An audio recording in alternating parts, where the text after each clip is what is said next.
तुम ही नहीं, भारत का लगभग 100% लोग वही जानते हैं, उसी अर्थ को जानते हैं जो तुम समझ रहे हो कि ईमानदार का मतलब होता है सत्यनिष्ठ व्यक्ति, न्यायप्रिय व्यक्ति, बहुत अच्छा आदमी। ये अधिकतर जितने भी गैर मुस्लिम हैं वे ईमानदार का अर्थ यही समझते हैं और यही सब लोग लिखते हैं, हर जगह प्रयोग होता है। हाँ, लेकिन इसका ये अर्थ बिल्कुल नहीं होता है। ईमानदार का बस सीधा साधा मतलब स्पष्ट है, जो अल्लाह को मानता है, जो मोहम्मद को मानता है, जो कुरान को मानता है, मतलब ये बस इसको जो मानता है वही ईमानदार है। ईमानदार का मतलब सीधा सीधा ये मुस्लिम शब्द है। हाँ है ही, मुस्लिम है। जैसे हम लोग जानते हैं कि ईमानदार मतलब कि हिंदी है, ये हिंदी नहीं है, ये मुस्लिम है, भाषा है। हाँ, जैसे हम लोग पहले पढ़ते थे कि वो संस्कृत से नहीं आया है, वो शब्द संस्कृत से नहीं आया है। ईमानदार नहीं है, ईमान कहते हैं उसको, सब ईमान कहते हैं। हाँ, तो ईमान का मतलब वही होता है ना, जो अल्लाह को मानता है, जो कुरान को मानता है, जो मोहम्मद को मानता है, बस उसी को। तो बहुत हम लोग का जैसे बोलते हैं भाषा में तो उर्दू ये शब्द फारसी बोलते हैं। इसी को मानना को ईमान कहा जाता है, कि माने जो मानने वाला उसको ईमानदार कहा जाता है।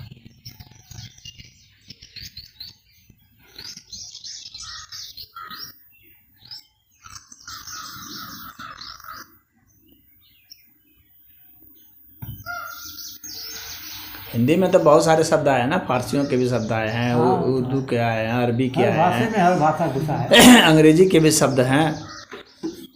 संस्कृत है, संस्कृत तो मूल है मूल का। तो ये बहुत लोग भरमाते हैं।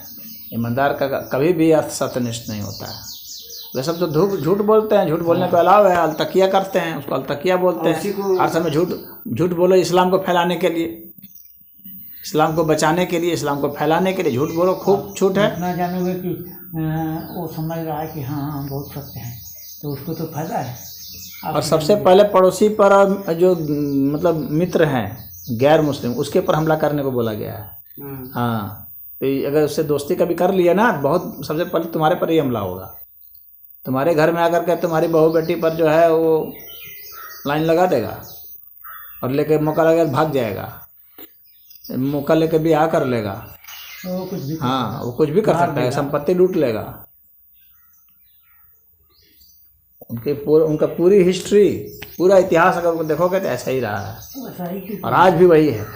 हाँ, अरे अपने में ही नहीं छोड़े हैं सब किसी को। हाँ, अपने में ही नहीं छोड़े हैं। अरे वही मछलियाँ पाते थे ना, तो उसका शादी हुआ तो शादी से पहले ही बुआ की लड़की के साथ हो गया उसका। अरे उसका सब अपने बहन से शादी कर ले रहे हैं, अपने बुआ से कर ले रहे हैं, मौसी से कर ले, किसी से भी शादी कर ले रहे हैं। उसको कोई रोक टोक थोड़ी है। बच्चा पैदा करते जाओ, बढ़ाते जाओ। शादी नहीं भी करो, लौंडिया के रूप में भी रख सकते हो, ये भी अलाउ है। वो ऐसा ही होता था, वो शादी नहीं किया। वो तो लौंडिया के रूप में भी रख सकते हैं, शादी भी कर सकते हैं, आपको अलाउ है। जन्माते रहो, अधिक से अधिक बढ़ाते रहो संख्या। संख्या बढ़ाने पर है। एक लोग कई को शादी करेंगे, एक लोग कई को शादी कर। हाँ, कई लोग 6 शादी कर सकते हैं। अभी इतनी आबादी कहाँ होती है, पुरुष से 6 गुना तो पैदा होती नहीं है महिलाएं। तो ये इनका गणित देखो, तो वो अधिक क्यों किए हुए हैं, ताकि दूसरे मत वालों का जो है ना, दूसरे धर्म वालों के औरतों को उठा के ले आओ।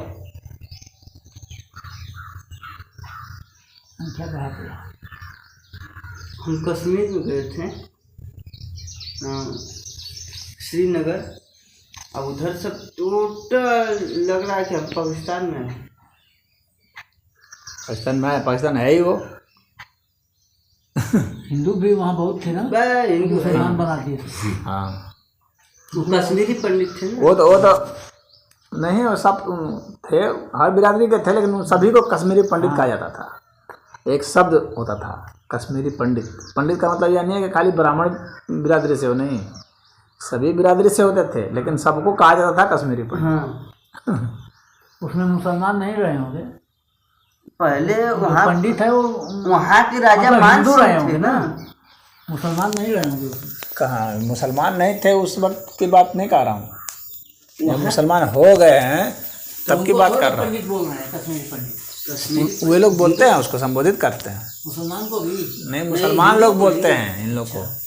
पहले ना मतलब जो हिंदू है उसको ऐसी शब्द से संबोधित हाँ, हिंदू शब्द से संबोधित नहीं करते हैं, कश्मीरी पंडित हाँ वही तो वो बोलते हैं। हाँ, जैसे वहाँ के क्या है सिस्टम, पहले राजा मान सिंह थे वहाँ के। अरे वहाँ के राजा मान सिंह कहाँ थे? झूठे तुम हिस्ट्री कहाँ कहाँ के? जानते हो? तो राजा मान सिंह राजस्थान के मान सिंह थे कि वहाँ के? तो वहाँ के कौन से राजा थे आए थे संधि कर, क्या नाम था उनका? उनका नाम अभी दिमाग में चढ़ नहीं रहा है। भाई पटेल के कारण किए, उसका दिमाग में नाम नहीं चढ़ा, बढ़िया नाम है उनका, वल्लभ भाई पटेल है। वो तो नेहरू तो भगा दिया था, अरे जाने दो, हम लोग क्या लेना देना, पाकिस्तान ले ले या सारा ले ले। लेकिन नेहरू तो खुद मुसलमान था, वो सोचता कि चला जाए अच्छा है, अधिक से अधिक जितना पाकिस्तान बन जाए उतना ठीक है। तो उसको क्या फायदा होता? किसको नेहरू को। फायदा ये होता है कि वो मुसलमान है ना, मुसलमान तो सिर्फ अपना वही फायदा देखता है। तो फिर वो उसी में क्यों नहीं चला गया, क्यों भारत बना लिया? यहाँ पर प्रधानमंत्री बनना था बस, इसीलिए वहाँ जिन्ना बना हुआ, उसका भाई बना हुआ है वहाँ, तो ये बड़ा क्षेत्र है तो यहाँ रहेंगे। उनकी स्कीम है कि ये जो बचा हुआ है ना इसको भी बना देना है, उसको उसके वंशज सारे यही कर रहे हैं। इंदिरा गांधी ने भी वही किया, राहुल गांधी वही किया, राजीव गांधी, सब वही करेंगे, इसी को बढ़ावा दे रहे हैं। उसके एजेंट के रूप में यहाँ ये लोग हैं, इस्लामिक एजेंट के रूप में।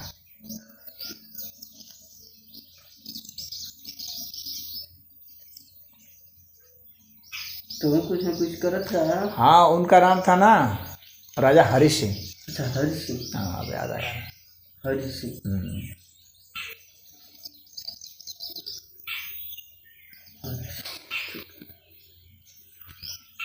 राजा हरि सिंह जो थे उन्होंने समझौता करके भारत में उसको मिला दिया।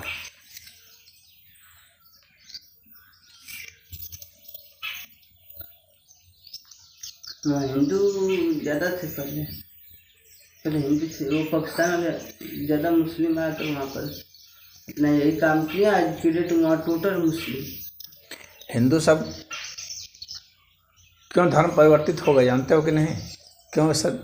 क्योंकि हिंदू लोगों ने कभी उसका अध्ययन नहीं किया, इस्लाम का अध्ययन नहीं। हिंदुओं की सबसे बड़ी गलती यही रही कि आप अध्ययन नहीं करते हैं उसका, कि वो क्या, उसकी क्या प्लानिंग है, उसका क्या सिद्धांत है, क्या सिस्टम है, क्या इतिहास है। जब आप उसका अध्ययन ही नहीं करते हैं तो आपको पता क्या चलेगा?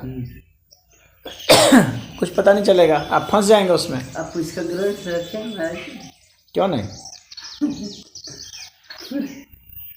अच्छा, ये पढ़ेंगे नहीं तो कैसे बोलेंगे, किसी को कैसे बताएंगे? नहीं, जैसे तुक्का में थोड़ी बोलेंगे, झूठ सोच। नहीं, जैसे कि ये लोग क्या करते हैं ना,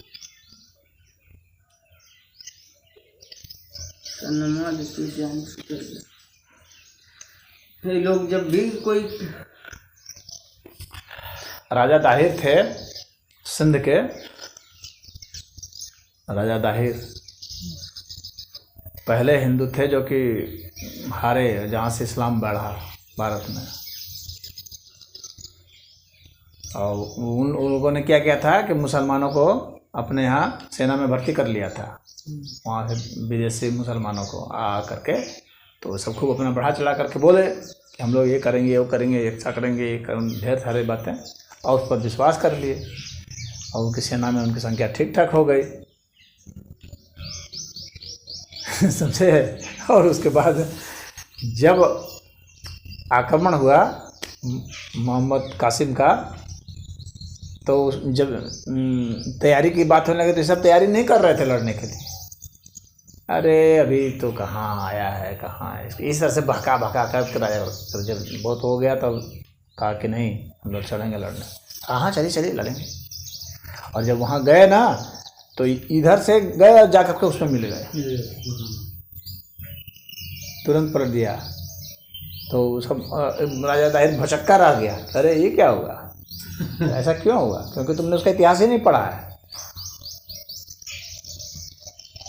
कि वो क्या करेगा। उसने कहा कि हम लोग के इसमें मज़हब में है कि अपने भाइयों पर हमला नहीं करना है,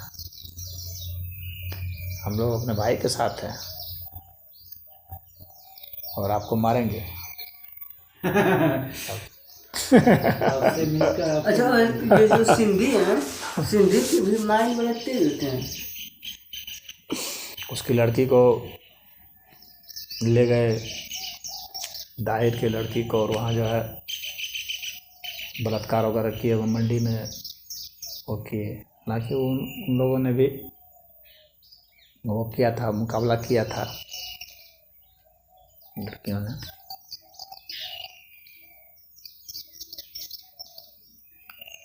के अंत में मारी गई। तो वो तो छोड़ते नहीं हैं किसी को। राजपूतों में सती सिस्टम ऐसे ना शुरू हुआ, जल करके सब मरती थी ना, इसीलिए उन्हीं के मुसलमानों का ही डर से, क्योंकि सबको लूट लेते थे, सबसे बलात्कार करते थे, सबको बांट लेते थे आपस में, जैसे कोई चीज़ बांटी जाती है ऐसे। और जल के ही मरते थे सब, जितने और महिलाएं मरती थी सब जल के मरती थी, जहर खा करके ऐसे नहीं। क्योंकि इस्लाम में एक सिस्टम और है जो सुनोगे तो तुम अजीब लगेगा, अब बहुत घृणा हो जाएगी। इतना नीच कर्म करते हैं ना ये महिलाओं के साथ मरने के बाद भी बलात्कार करते हैं।